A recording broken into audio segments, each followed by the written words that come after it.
Halo, apa kabar nih? Ketemu lagi, santai nih di bawah temaram lampu belajar. Loh, kok belajar? Ya iyalah, kita kan manusia pembelajar. Belajar itu tak ada habisnya.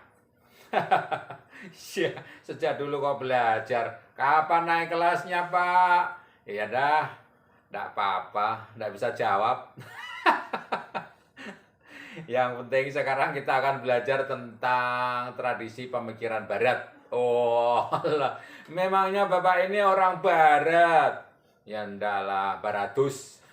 Tadi Baratus itu artinya sesudah mandi. Oke, sudah mandi. Baratus, habis mandi. Nah, kita akan mempelajari tentang tradisi pemikiran Barat, bukan Baratus. Itu ada sejumlah kecenderungan.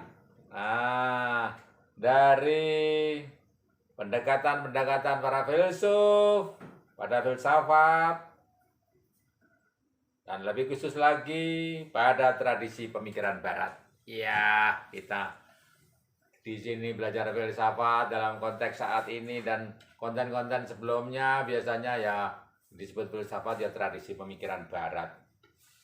Oke, ada sejumlah kecenderungan penting yang mendasari pendekatan filsuf-filsuf tertentu. Nanti kita sebut siapa yang di sini dalam bahasan ini. Tapi dia pendekatan pada filsafat dan lebih khusus lagi pada tradisi pemikiran Barat. Yang pertama adalah pemikiran untuk bercermin. Nah, pemikiran untuk bercermin. Loh, ada ya cermin dari pemikiran itu. Oh, ternyata pemikiran itu untuk bercermin ya. Oke.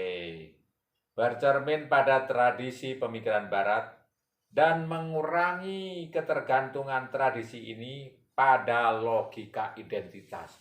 Wah, ada lagi nih logika identitas. Biasanya yang dikenalkan politik identitas ya. Oke, ya ini paling dasar nih kita belajar orang awam, belajar tentang logika identitas. Logika identitas ini diturunkan dari karya Aristoteles. Oh, Aristoteles lagi. Aristoteles lagi. Kalau enggak Socrates, Plato, Aristoteles lagi. Ya, enggak apa-apa. Dan seperti kata filsuf yang lain lagi, terdiri atas unsur-unsur pokok. Unsur-unsur pokok. Bagaimana? Ini. Satu, ya logika identitas yang diturunkan dari pemikirannya Aristoteles, muridnya Plato, jadi cucu pemikiran, cucu guru ya, cucu murid dari Socrates ya. Tentang logika identitas itu atas unsur-unsur pokoknya adalah satu, hukum identitas. Dua, hukum kontradiksi. Tiga, hukum tiadanya yang berada di tengah. Oh, hukum identitas dulu adalah mempunyai slogan atau pemikiran demikian. Pokoknya inti sarinya, sesuatu adalah sesuatu itu sendiri. Sesuatu adalah sesuatu itu sendiri. Oh, begitu. Nah, bukan yang lain. Bukan sesuatu yang lain. Tetapi hukum identitas. Sesuatu adalah sesuatu itu sendiri. Oh, lala. Saya adalah saya sendiri. Oh, lala. Anda adalah Anda sendiri. Oh, lala. Batu adalah batu itu sendiri. Lala. Yang di atas apa? Matahari adalah matahari itu sendiri. Oh lala. Yang itu galaksi yang jauh dari kita. Sekarang multiverse, multidimensi, tidak hanya galaksi Bima Sakti, masih banyak galaksi yang lain. Jauh, jauh, jauh, jauh, jauh.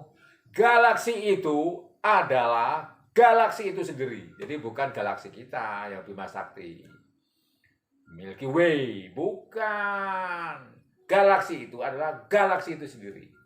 Itu pertama, pokok pikiran dari hukum logika identitas. Iya. Diturunkan oleh siapa? Aristoteles. Ya. Sesuatu adalah sesuatu itu sendiri. Hukum identitas. Baik, kita melangkah kepada yang kedua. Apa yang kedua? Hukum kontradiksi. Hukum kontradiksi. Sesuatu tidak bisa terbentuk menjadi ada dan tiada. Sesuatu tidak bisa terbentuk menjadi ada dan tiada. Sesuatu tidak bisa serentak, bukan terbentuk ya, tapi serentak sekarang. Serentak menjadi ada dan tidak ada. Sesuatu tidak bisa serentak menjadi ada dan tidak ada. Jadi sesuatu ya tidak bisa pada saat bersamaan menjadi ada dan tidak ada.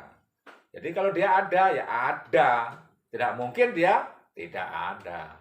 Nah, sesuatu itu ada pada saat itu, ya saat itu dia ada. Tidak bisa pada saat yang bersamaan tidak ada.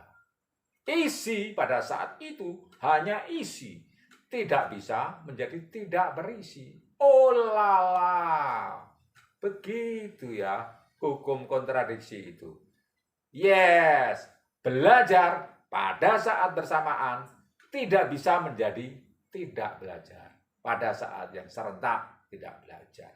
Itu hukum kontradiksi pada logika identitas yang paling dasar dari tradisi pemikiran barat, logika identitas yang diturunkan oleh cucu pemikirannya Socrates yang bernama Aristoteles, karena Plato itu muridnya Socrates, sedangkan Aristoteles adalah muridnya Plato. Oke.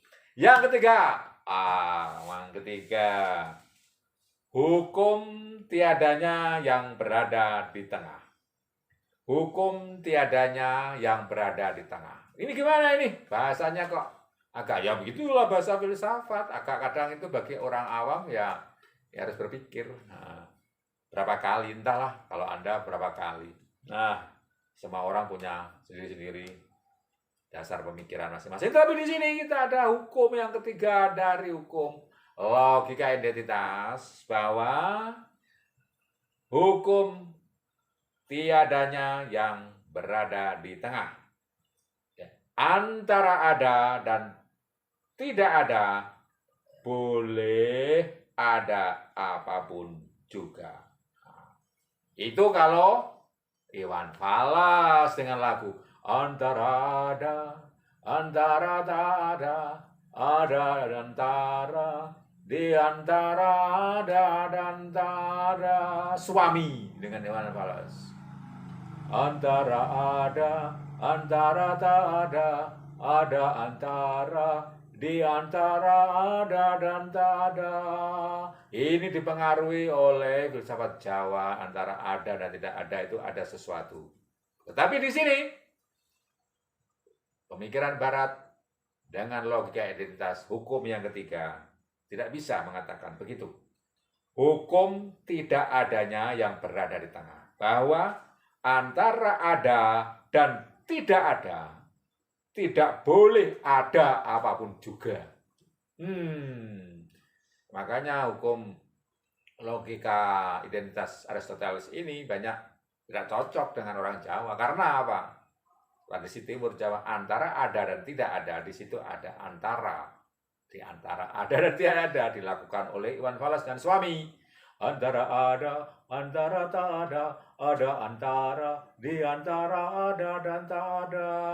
Nah, kalau ini lain, antara ada dan tidak ada, tidak boleh ada apapun juga.